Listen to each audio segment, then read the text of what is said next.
Local lawmakers coming out today to support these beautiful animals to make sure they are never slaughtered.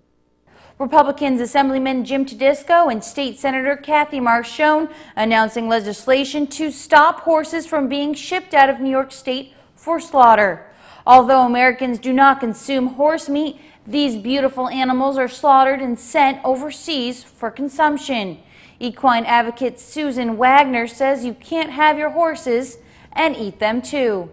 You can't have your horses and eat them too, meaning that horses to Americans are recreational, sporting, and companion animals, and as such are given medications and drugs to keep them healthy. The vast majority of those drugs are toxic to humans, and it is highly immoral and unethical for us to be slaughtering them for food not eaten in this country. Assemblyman Tedisco saying that horses that have raced here in New York and then gone to another state have ended up in slaughterhouses, and we here in the Empire State need to work to put an end to that. But just as importantly, we're finding that when the meat of these animals after being slaughtered, and many of them come out of New York State, travel through New York State, and our bill would not only ban the slaughter of animals, horses in New York State, but ban taking animals out of New York State to be slaughtered or trying to bring them through New York State. So we would no longer be a gateway.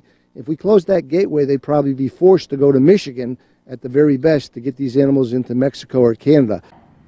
Jack Nollington is best known for his horse, Funnyside, who won the Kentucky Derby in 2003. Nollington saying that he and a group of Derby winners have been trying to ban slaughtering federally since 2007. A group of owners of Kentucky Derby winning horses have been involved since 2006, 2007, trying to gain passage of federal legislation that would ban horse slaughter. So that was my initial involvement. Then Assemblyman Tedisco appointed me to the Task Force on Retired Racehorses in New York that issued its report at the end of 2011, and that really educated me an awful lot about the intricacies of horse slaughter.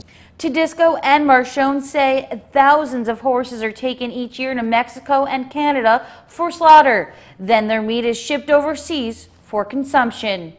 For Look News, I'm Megan McDavid.